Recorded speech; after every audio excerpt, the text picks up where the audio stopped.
Olá pessoal, tudo bem? Legal, né? Olha só, hoje nós vamos dar continuidade ao nosso pequeno estudo sobre o Evangelho de João que estamos fazendo. Nós já fizemos 4 partes e agora nós estamos caminhando para a 5ª parte que está maravilhosa também. E se você não ouviu nenhuma das partes, dê o play aqui no canal, escuta, depois você volta correndo para escutar a 5ª parte que está maravilhosa. E olha só, nessa 5ª parte nós vamos falar sobre o capítulo 4 do Evangelho de João. Vamos lá? Mas antes de dar continuidade ao nosso pequeno estudo, dê seu like, se inscreva no canal e aperta no sininho para receber todas as novidades que vêm pela frente. Não esqueça de deixar seu comentário e de dar sugestões para novas pesquisas e novos estudos aqui para o canal. E olha só, pessoal, é muito importante o seu compartilhamento com os seus amigos, com os seus conhecidos e nas suas redes sociais. Nos ajuda aí para a gente levar a palavra de Deus mais adiante. Vamos lá? Vamos às revelações profundas do Evangelho de João e vamos mergulhar em uma jornada espiritual fascinante. Enquanto exploramos o capítulo 4 do Evangelho de João, este capítulo que oferece insights profundos sobre a natureza da fé, adoração e generosidade infinita do amor divino. No início do capítulo, Jesus encontra com uma mulher samaritana junto ao poço de Jacó. Este encontro é marcado por sua natureza incomum, pois Jesus, um judeu, interage com uma samaritana que era vista como marginalizada na sociedade da época. Jesus transcende barreiras culturais para oferecer a esta mulher algo muito mais profundo, a água viva, simbolizando a vida eterna. Durante a conversa, Jesus revela uma verdade fundamental sobre a adoração. Não é sobre locais físicos, mas sobre o Espírito e a verdade. Ele anuncia uma nova era em que a adoração não está mais confinada a templos, mas em uma experiência íntima e pessoal. Isso ressalta a universalidade da fé e a acessibilidade de Deus a todos, independente de sua origem ou status social. Mais adiante no capítulo, Jesus compara a obra de Deus à colheita espiritual. Ele instrui os seus discípulos a enxergarem além das necessidades físicas e imediatas e a perceberem a oportunidade para a colheita espiritual. Essa metáfora ressalta a importância da missão espiritual e do trabalho em pró do reino de Deus. O capítulo 4 do Evangelho de João oferece uma riqueza de ensinamentos espirituais que continua a ressoar em nossas vidas nos dias de hoje. E se você conhece o dom de Deus e quem lhe está pedindo água, você lhe teria pedido e ele lhe teria dado água viva. João 4, versículo 10. Jesus deixou a Judéia e foi de novo para a Galiléia e por isso era preciso passar pela Samaria. Na verdade, geralmente esse caminho era feito passando pelo outro lado do Jordão, evitando passar pela Samaria. Entendemos então que era preciso tem a mesma necessidade do caminho de Cristo para a cruz. Seria preciso que o Messias sofresse tudo isso para entrar na glória do Pai. Em outras palavras, há uma urgência, há uma necessidade do amor. Esse amor que nos impulsiona, como diz Paulo em 2 Coríntios, capítulo 5, versículo 14, a dar a vida para que não se perca nenhum desses pequeninos. Assim é o coração e a vontade do Pai. Jesus sempre quebra preconceitos. Para ele, não existe pessoas excluídas ou perdidas. E se perdidas fossem, ele sempre deixaria as 99 para procurar aquela que se perderam. Jesus quebra os preconceitos ao entrar na Samaria e falar a sós com uma mulher. Isso era proibido para os mestres e surpreende primeiro a mesma mulher. E depois os discípulos ficam completamente surpreendidos. Outra reflexão importante: a cidade de Sicar era a antiga Siquém, a primeira terra prometida para Abraão, que havia os carvalhos de Mambré, onde os 3 anjos apareceram e renovaram com ele a promessa da aliança da posteridade. Aqui estava o poço de Jacó, e aqui Jacó foi chamado de Israel pela primeira vez. Esse poço Jacó doou para José, o filho vendido pelos irmãos, que na sua misericórdia restabeleceu a fraternidade com eles e salvou toda a sua família da carestia. Não por acaso, José é biblicamente o primeiro modelo de Jesus, o Messias, que ia restabelecer a salvação, a unidade e todo o gênero humano, como família dos filhos do único Pai, irmãos reconciliados, unidos no seu Espírito. Quanta riqueza esse Evangelho de João tem! Outra palavra-chave é mulher. João usa o termo mulher só para Maria, em Caná, e aos pés da cruz. E no fim do Evangelho, para Maria Madalena, após a ressurreição de Jesus, porque pela sua morte foi resgatada e tornou-se nova criatura. Aqui, Jesus chama a samaritana de mulher. Após reconhecê-lo como Salvador, Jesus lhe devolve assim sua dignidade de mulher, de esposa e de mãe. Nela, o Senhor quer abraçar a humanidade sem rumo, cega, sedenta, devolvendo-lhe a herança do Pai, resgatando a sua filiação perdida. O texto ainda coloca inúmeros outros elementos: o poço, o alimento, o lugar de adoração, a divisão religiosa entre Jerusalém e a Samaria, a semente e a colheita. O coração deste texto está as palavras água e sede. Sede de Deus, sede do homem. Se você conhece o dom de Deus e quem lhe está pedindo água, você lhe teria pedido e ele lhe teria dado água viva. A sede expressa o desejo mais profundo da existência. A salvação está no encontro de 2 desejos. Deus nos deseja. Ele é o Deus amante em busca da criatura amada. Da mesma forma, o nosso coração só sacia sua sede de amor nos braços do amado Jesus. Está sedento e cansado da viagem. Senta-se junto à fonte na hora mais quente do dia. Jesus lhe disse: dar-me de beber. Não podemos não ouvir aqui o eco do grito do mesmo Cristo na cruz, na mesma hora: tenho sede. Um Deus que precisa do meu amor, que se faz mendigo de amor, sedento do meu amor, é paradoxal.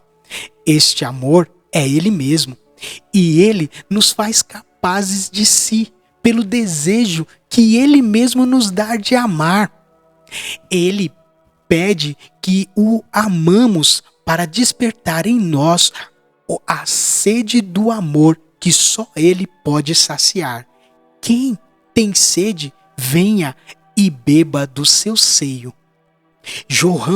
Jorrarão rios de água viva. João 7, versículo 37. Se você conhece o dom de Deus e quem lhe está pedindo água, você lhe teria pedido e ele lhe teria dado água viva. A mulher é samaritana e adúltera. Ele já teve 6 maridos. Ela busca água em poças lamentadas, estagnadas, que não souberam saciar sua sede de amor. Agora encontra a fonte da água viva naquele sétimo homem da sua vida, que é Jesus, um Deus sedento do seu amor, para que não se envergonhe de chegar a ela como peregrino estrangeiro cansado e sedento.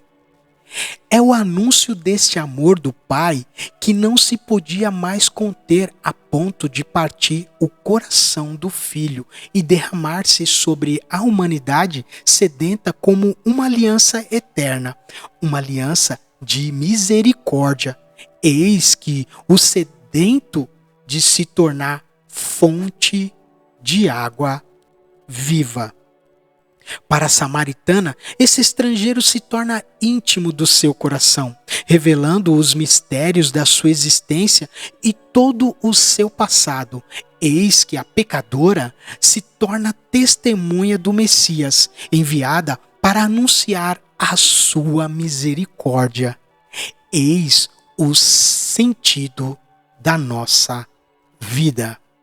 Acolher o dom do Pai, o seu amor, esta água viva que o Senhor nos traz a acolher, o seu Espírito que nos torna família, que destrói o muro de separação do pecado, que nos torna filhos e irmãos, que transforma os pecadores em santos e testemunha da sua misericórdia, que nos torna família em missão.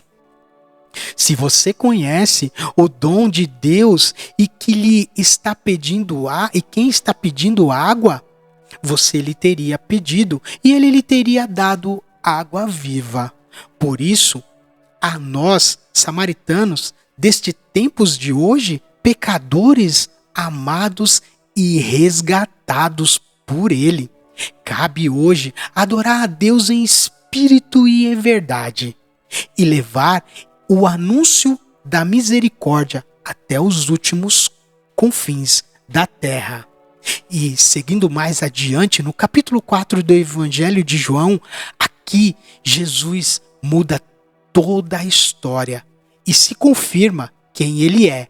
Este é o segundo sinal que Jesus deixa e que João escreve nesse Evangelho: a cura do filho do oficial do rei. Entendemos com essa análise desse estudo sobre esse segundo sinal extraordinário, podemos compreender que Jesus é a palavra que cura, que no princípio criou todas as coisas que há neste mundo. Sinal nos mostra que para Jesus basta somente uma palavra. Dele que tudo muda, assim aconteceu com o filho desse oficial. No decorrer desse breve estudo, iremos perceber como é emocionante ver Jesus transformar a morte em vida e como a sua palavra traz o impossível se tornar possível. O grande ministério galileu começa neste ponto. Ele cobre o período de dezembro do ano 27 até abril do ano 29 a.C. Cerca de 6 meses depois da morte de Herodes, o grande ano, no ano 4 a.C., seu reino foi dividido entre seus filhos da seguinte maneira: Arquelau tornou-se o etnarca da Judéia, Samaria e parte da Idumeia, reinando nessas regiões de 4 a.C. a 6 depois de Cristo. Quando ele foi deposto em seu território, foi colocado sob o controle dos procuradores que se sucederam nesta posição. Um deles foi Pôncio Pilatos, o procurador que ordenou a crucificação de Jesus. Ele ocupou sua posição entre os anos 26 a 36 depois de Cristo. Filipe foi feito tetrarca da região a leste e nordeste do Mar da Galileia. Lucas o chama o tetrarca da região da Idureia e Traconeites.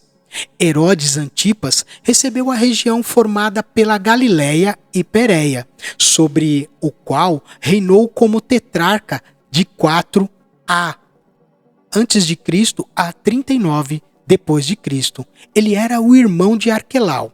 Assim, durante seu grande ministério galileu, Jesus trabalhou nos domínios de Herodes Antipas. Este é o Herodes dos evangelhos.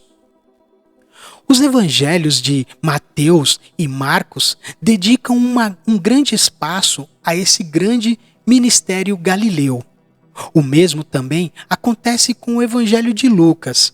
Galileu, oficial do rei, e a multiplicação dos pães. O milagre que está registrado no capítulo 5, apesar de ter ocorrido durante os meses do grande ministério galileu, realmente aconteceu na Judéia. O ponto principal, entretanto, é o seguinte: Jesus Cristo, o Filho de Deus, está se revelando a círculos crescentes de pessoas. Ele, uma vez mais, dirige-se a Caná da Galileia.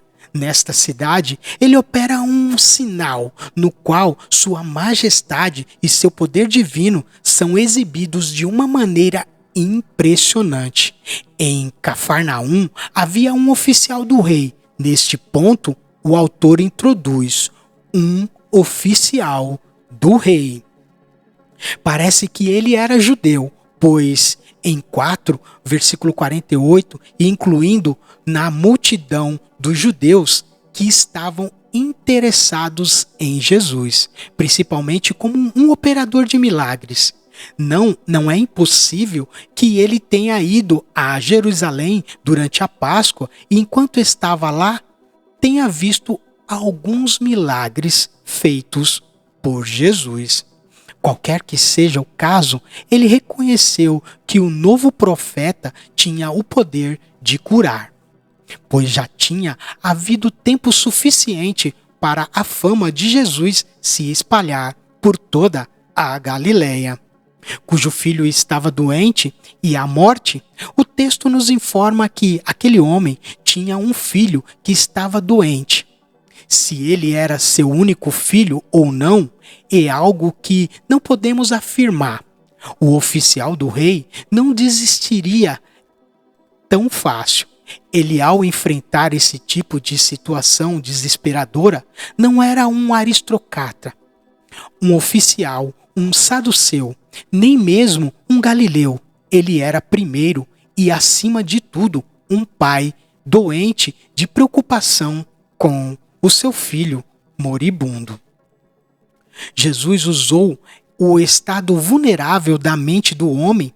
O oficial do rei localizou Jesus em Caná, mas seu filho jazia à beira da morte em Cafarnaum, aproximadamente a 30 quilômetros de distância.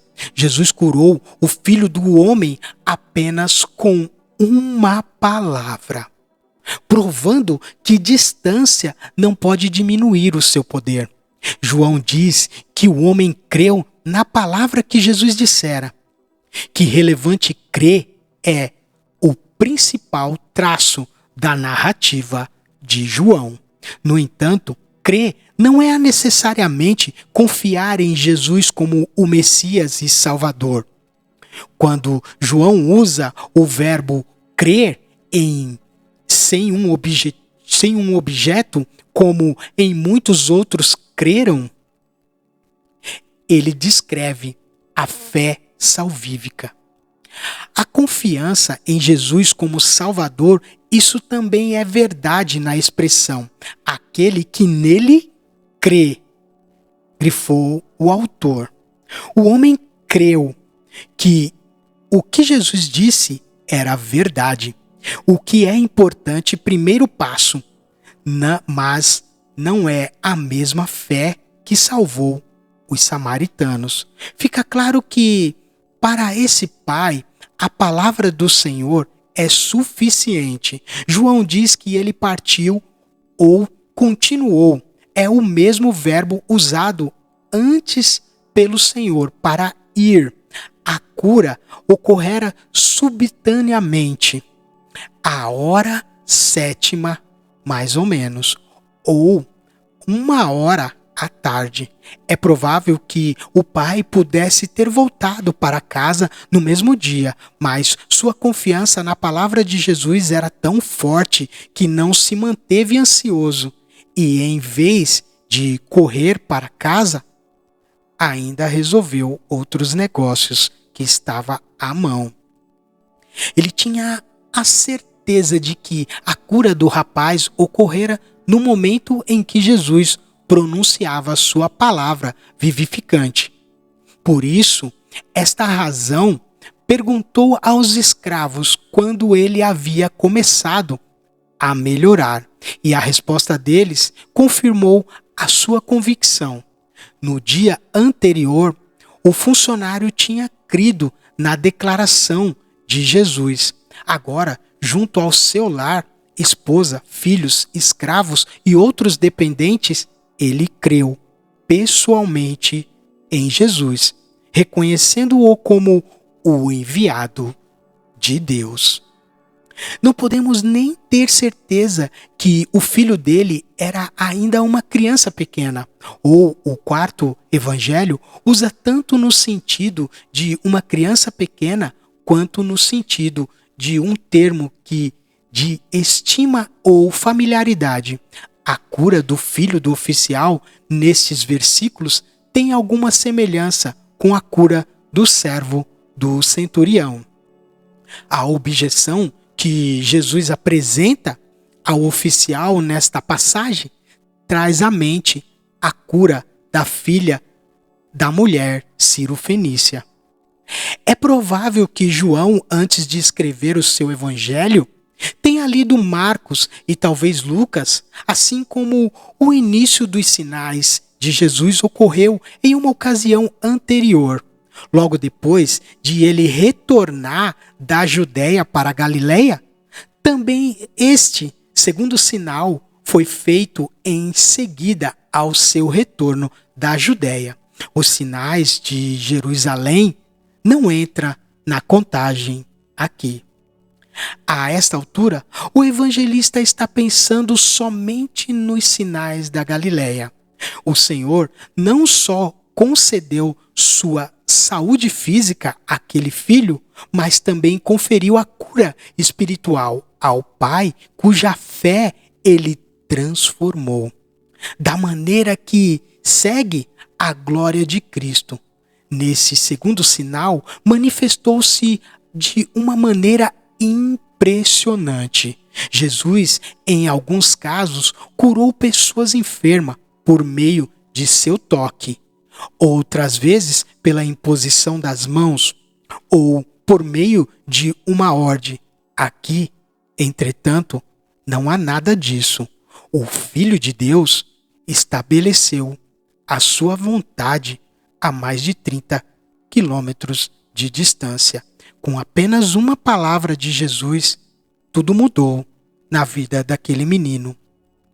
Ele nos desafia a transcender fronteiras, a adorar em espírito e em verdade, e a reconhecer as oportunidades para a colheita espiritual em nossas próprias vidas, que possamos nos inspirar nesses ensinamentos e viver uma fé que transcende as limitações humanas, buscando a verdadeira adoração e trabalhando pela expansão do reino de Deus. E se você ouviu essa mensagem e você gostou dela, compartilha com os seus amigos, com os seus conhecidos e em suas redes sociais, e mostre para que essas pessoas vejam que para Jesus ele não precisa estar no local. Da onde ele estiver, com apenas uma palavra, tudo muda na vida daqueles que crê em Jesus. E assim eu deixo a paz a todos os amigos, irmãos e ouvintes deste canal.